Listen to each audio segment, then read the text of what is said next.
Перегретую экономику Путина обсудим дальше. Поговорим о том, сколько Россия уже потратила на войну и сколько еще планирует. 300 миллионов долларов ежедневно Путин бросает в топку войны. Эту цифру еще в 2023 году озвучило издание Forbes. Нехитрая математика. 359 дней с начала полномасштабного вторжения умножаем на 300 миллионов долларов и получаем цифру почти 288 миллиардов долларов или почти 28 триллионов рублей. Еще 13,5 триллионов рублей Кремль планирует потратить на войну в следующем году. По карману ли это России и, главное, россиянам? Узнаем у экономического обозревателя Вячеслава Ширяева.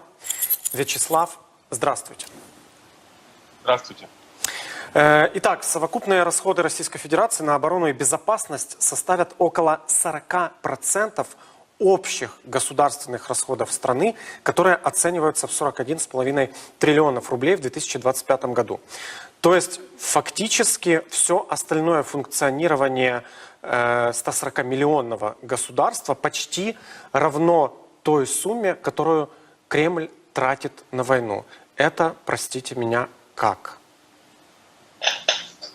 Ну а выхода у них нету. Понятно, что армия недофинансирована, понятно, что сами генералы и депутаты Госдумы называют это партизанским отрядом. И ведь когда мы слышим про повышение на 3 триллиона рублей расходов на войну в следующем году, то есть примерно там на 30%, грубо, да, это не значит, что армия станет лучше, что станет лучше снабжение, что лучше будет обеспечение боеприпасами и так далее. Нет. Это просто инфляция, которая выжирает все ресурсы. И когда год начинается финансовый, тут думает правительство, что хватит вот этих денег, в середине года понимает уже, что не хватает ни на дроны, ни на закупки этих пайков и так далее, потому что цены растут на все. И то, что государственная официальная инфляция там, 9%, никого пусть не вводит в заблуждение, на реальные вещи, которые нужны фронту, инфляция другая. То есть она реально там 20-30%. Соответственно, первый вывод, который нужно сделать, никаких реальных повышений ресурсов, объема ресурсов для войны этот бюджет не предоставляет. Он позволяет просто скомпенсировать инфляционные потери. Это первое. Второе. То, что они вынуждены сокращать социальные расходы, да, здравоохранение, ремонт поликлиник там, и так далее, на 1 триллион примерно рублей, это говорит о том, что больше не залезая в обычную жизнь россиян, они продолжать войну уже не могут. То есть вот это первый факт, который надо зафиксировать. И даже повышение налогов, которое было объявлено и случится в 2025 году, не помогает, не спасает. В любом случае уже пошло, скажем, затягивание поясов по всем остальным статьям. Почувствуют ли это люди? Конечно, почувствуют. Они это чувствуют через рост цен, через свое обнищание. Примерно 20 миллионов человек, плюс-минус, если считать семьями, ощущают либо сохранение прежнего уровня жизни, либо небольшое повышение, или очень большое. Для кого-то 5 миллионов рублей, полученные за погибшего там, мужа, сына, брата и так далее, это прям резкий скачок в уровне жизни. И такие люди есть. Но оставшиеся 120 миллионов людей, в первую очередь пенсионеры и бюджетники, учителя, врачи, это люди, которые уже чувствуют, а в следующем году будут еще сильнее чувствовать обнищание, сокращение своего уровня жизни. Подавляющее большинство — это та критическая масса, которая уже в целом создает картину ухудшения экономического благосостояния. Приведет ли это к каким-то протестам, каким-то митингам? Уверен, что нет. Страна закручена, гайки закручены в стране настолько, что если за комментарии в Телеграме людей сажают на 8 лет, то, конечно, предположить, что люди рискнут свободой, чтобы выйти побороться за свое экономическое благополучие, не приходится. А все бюджетные сферы пострадают и будут ущемлены за счет того, что Кремль тратит все возможные деньги на войну? Или есть те, которые, в принципе, Путин еще пытается поддерживать на маломальском уровне? Смотрите, проблема в том, что есть очень много лоббистов, которые вхожи в кабинет. То есть, допустим, берем корпорацию Ростех, интересы которой простираются от автопроизводства до производства вооружений. И, конечно, Чемизов может прийти и сказать, что нам не хватает денег. А он говорит, что предприятия ВПК работают без прибыли, и так долго продолжаться не может, а при при такой ставке кредита, которая сейчас из-за ставки Центробанка, то это вообще нереально. И они могут все время доить Путина, доить бюджет и выпрашивать себе все больше и больше госдотаций, субсидий. Условно говоря, или «Газпром» придет, конечно, Миллеру дадут. Или там придет телевидение, ему дадут, потому что это промывка мозгов. То есть вот такие сферы, которые напрямую завязаны на поддержание режима, они будут получать, и получать будут опережающими темпами по отношению к инфляции. Все остальные сферы, которые напрямую не задействованы в поддержании режима, они будут просаживаться. Вы знаете, Вячеслав, я вот когда готовился к этому эфиру, поинтересовался, сколько составляют годовые бюджеты российских городов вот сейчас, в 2024 году. И, к примеру, годовой бюджет города Воронеж с населением в 1 миллион человек – это порядка 40 миллиардов рублей.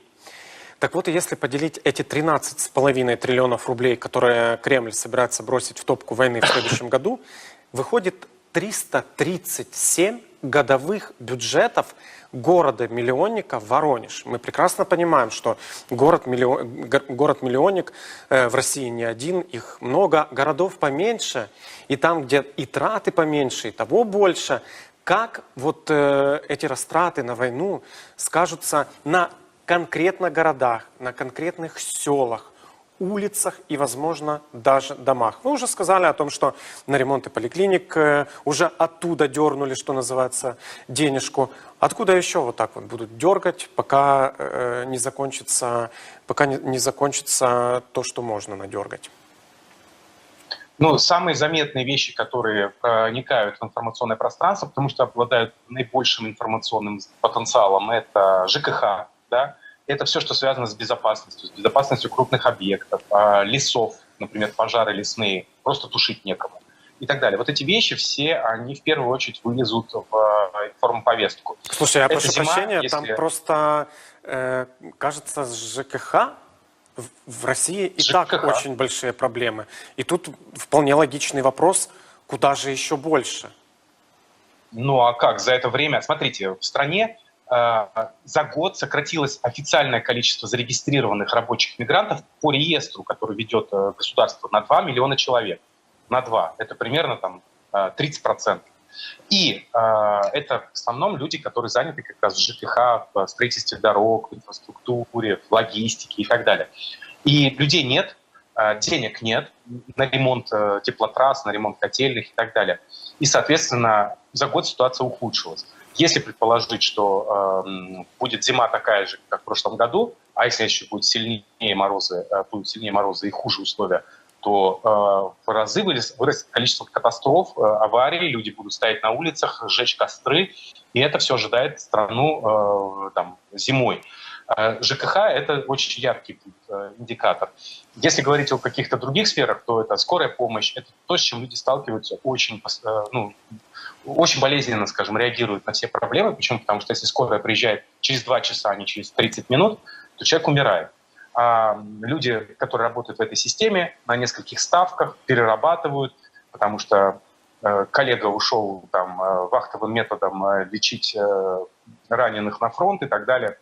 Плюс сокращения естественные, потому что бюджетного финансирования не хватает, плюс сокращение зарплат, люди уходят из системы. Вот такие самые социально острые вопросы, они будут вылезать на поверхность благодаря этим сокращениям бюджета на следующий год. И понимаете, я почему называю сокращение бюджета даже не по тем статьям, которые озвучил, триллион на социалочку, уменьшили физически, а сокращение в нынешних условиях в России – это не повышение расходов на инфляцию. Вот военные расходы на 30% проиндексировали на инфляцию, условно говоря, а остальные-то нет. А это значит, что по факту сократили. Просто вот все, что вы описываете, все это смахивает на то, что страна скатывается в такую огромную пропасть, и рано или поздно может наступить этот крах, когда, не люди не смогут терпеть, да просто жить не смогут, будут за такой чертой бедности, что, я не знаю, там голодные бунты. Но, тем не менее, Россия уже 3-й год полномасштабного вторжения живет, бунтов там никаких не происходит, мало-мальски люди держатся. Какой запас прочности и как быстро эта катастрофа может перестать быть незаметной для всей России? Я бы разделил на 2 части. Первая часть – это когда Путин будет вынужден залезать уже в карманы непосредственно людей, но еще не будет катастрофы, вот той, о которой вы говорите. Но когда люди уже не смогут, знаете, вот выходит какой-нибудь эфир у меня, и приходят кремлеботы и говорят, да что вы все врете, мы тут рожь колосится, заводы работают, зарплаты поднимают и так далее. Вот будет первый момент, когда эти кремлеботы будут выглядеть идиотами уже в комментариях под нашими ютубами, да, потому что все остальные будут говорить, да иди вон, ты просто нанятый за деньги человек, да. Это первый этап, когда люди почувствуют, что за окном дождь и снег, а не солнышко, как им говорят по телевизору. Второй этап, вот этот первый этап, по всем моим прикидкам, и правильно прозвучало в вашем сюжете, что это примерно середина следующего года, когда дефицит бюджета доконает Фонд национального благосостояния, повышение налогов, которое было объявлено в прошлом году, не принесет компенсации этой бюджетной дыре, и заимствования на внутреннем рынке начнут раскручивать пирамиду ГКО, по сути, которую мы видели в конце 90-х в России, когда в 98 году случился кризис и дефолт.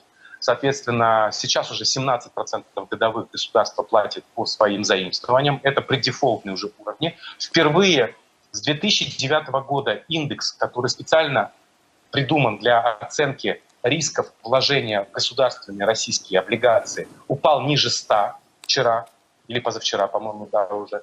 И такого не было вот с кризиса 2008 года, который докатился в феврале 2009 до вот этого падения индекса RGBI, он называется, ниже 100. Вот мы сейчас имеем впервые с 2009 года в России вот этот показатель, который демонстрирует кризис госдолга, что вскоре Россию настигнет кризис госдолга.